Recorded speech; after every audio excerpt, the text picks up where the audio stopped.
Ka-journey, basin dili ra ako ang nakabantay ani ha. Tanawa ang dagkong bilyonaryo sa Pilipinas. Daghan kayo kung tanaw nimo ang mga apelyido, makita nimo ang gigikanan sa ilang gahom. About ni sa history. Dili ni about sa lahi. Kay mao ni ang problema karon.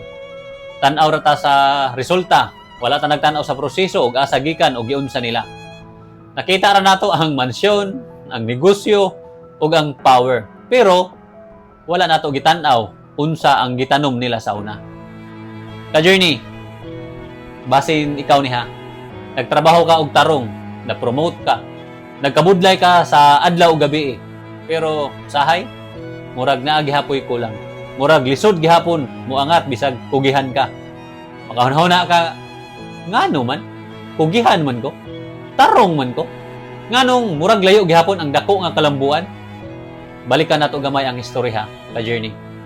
333 years ta gi-colonize sa Spain. Natural ra nga ang mananakop mao ang nagunahuna. Sila ang nagkontrol sa yuta o resources. Pero dili sila ang nagtrabaho. Pilipino o kita ra gihapon ang nagtrabaho sa kalsada, simbahan, mga uma o ekonomiya. Pero dili ang Pilipino ang nakabenefit sa yaman o nakaangkon sa bunga sa ilang paningkamot. Sa pikas bahin, ang mga Chinese sa una gibutang as traders, merchants, middlemen. Walay yuta pero naay cash flow. Imagine ka-journey ha. Ikaw ang nagtanom, ikaw ang nagpaulan o nagpainit sa adlaw pero lain ang nag-ani. Sakit paminawon. Pero mao na ang tinuod sa history. Niabot ang Americans ni modernize atong nasod. Pero guess what? Trabahador gihapon ta sa atong kaugalingong yuta. Tanawa unsa ang gitudlo sa ato.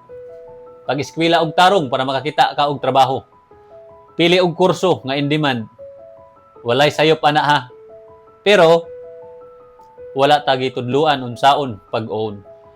Wala ta gitudluan unsaon pag padako sa kapital.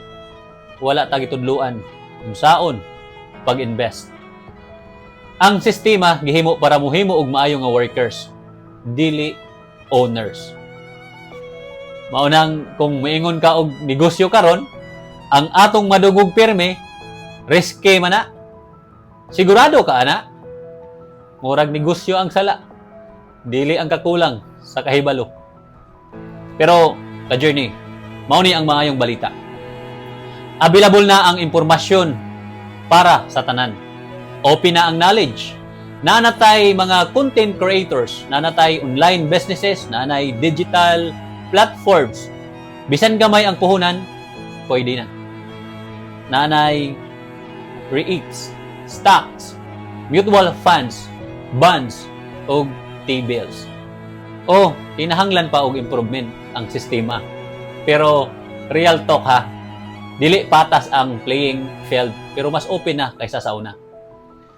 Colonial mentality, naa pa, pero dili na siya destiny. Dili ta kulang og utok. Kulang ra ta og starting position. Ang bilyonaryo, reflection sa history. Dili sukod sa kaalam. Dili ang sistema ang pinakapeligro. Ang tinuod nga peligro kay nasabtan na nimo ang problema pero nabilin ka sa kasuko imbis sa solusyon. Ang winning mindset karon, bisan dugay kong nagsugod, palaguon na ako ni hinay. Pero sigurado, dili ra ko mag-earn, himo na akong asset, akong income. Ang akong mga anak, dili na magsugod sa zero. Ka-journey, mao ni akong challenge nimo. Huna-huna unsa imong gi-build karon? Income ra ba o assets? Unsa imong tuon karon? Trabaho lang ba o ownership thinking? Sugdi gamay. Og unya, sugdi karon. Karon dayon. Ang yaman karon dili lang yuta og monopoly. It's about capital discipline, time, systems, ownership, thinking. Og kana ka journey, pwede matun-an. Pwede makatunan sa uban o pwede tukuron. Kung nagka-relate ka ani, like kung ready ka mag-learn, comment padayon. Kung dili ka mo stay as a worker forever.